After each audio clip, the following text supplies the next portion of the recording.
So yeah, assortments of fuel pumps, but this one was bad. You guys saw it squirting out the dang bottom. This one was bad. It just, wasn't sucking any fuel. I got these two left here. This was like the one we saw over there, a Bocar. So hopefully it doesn't do what that other one did. And then this one made in Italy. It's what brand is that? Am I gonna zoom in on that or not? You guys see that? BCA Torino? I don't know. I never even heard of it. It looks like it's a rebuildable one, so that's kind of cool. Last resort, I guess we'll go to that one. Let's go ahead and try this other Bocar.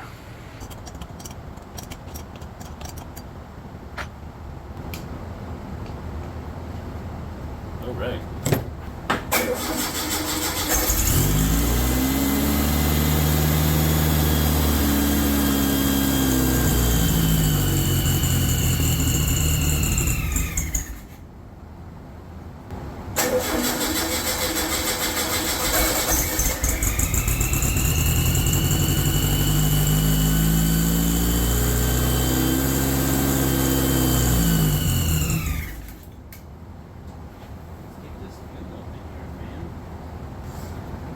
Down there, we're getting some fuel in the sight glass.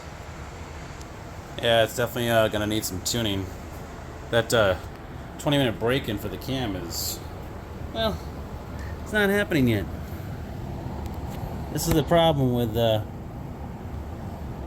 new builds. Sometimes the carburation just isn't perfecto.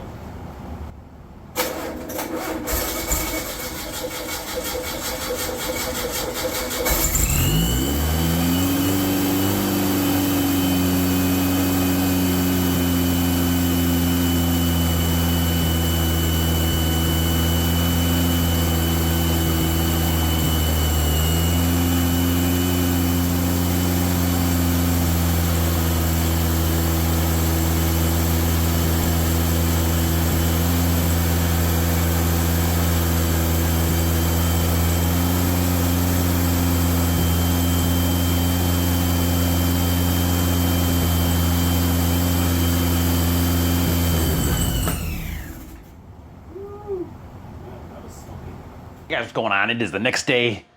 We did the initial start on the 40 horsepower build. Let me turn you guys around and kind of show you what's going on, bring you up to date. Didn't really explain anything, just kind of went right into the video. All right, well, we got everything together. This is a 1-inch spacer from MP. Yeah, I got it off of Amazon, but you can get it from like any of the locations. I had bunches of problems with this cheap China stupid carburetor.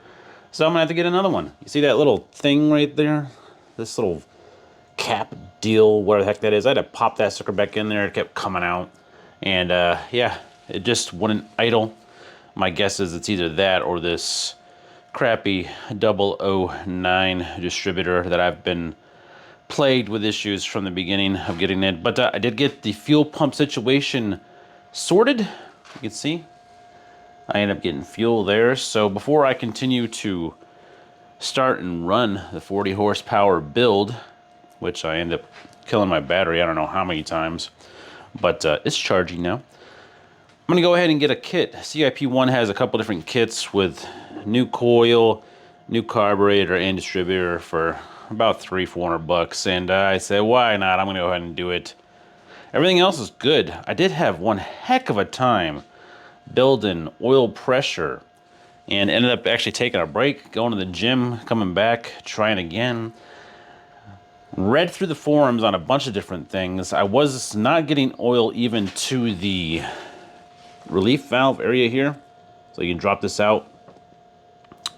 You can drop out your relief piston and spring. And I was not getting oil even to that portion. And that's one of the first places oil goes after the pump. So the trick with the Vaseline that's supposed to help out there can also become an issue apparently. Vaseline dissolves pretty quick once it gets heated up, but what I ended up doing is taking my heat gun and heating up that area there, and then heating up the bottom of the sump, getting the oil nice and warm, and then after about another 15-20 minutes of cranking it, I said screw it, and I just started the engine and let it run for a little bit, you know, at the high idle that I was getting. And pressure, I started getting pressure. So good stuff. I'm sure some of you guys are wondering on the setup for the start rig. I've done a video way back in the day on what's involved here. This is just an old Type 1 transmission housing that I cut up here. It just took about 20 minutes and a circular saw. Cut that off of there, and then I got an old starter that I had to wrap a couple times with a hammer to keep that sucker going too, because it just got a hot spot in that solenoid. I have a positive lead going down to the battery. The negative on the battery goes to the housing itself, like right here. The negative on the battery goes to the transmission housing. From here, I've got a little push button. And all this is an interrupt to 12 volt. So it hooks up onto the lead, the positive that's on here. And then the other end, it's because it's just an interrupt. The other end goes to the start position on the solenoid. You can also do that with a screwdriver if you don't have anything that handy. And then I have a lead, a positive lead going up to the alternator. And another one jumps across. You got 12 volts that jumps across to the coil, because you got to provide 12 volts to the coil.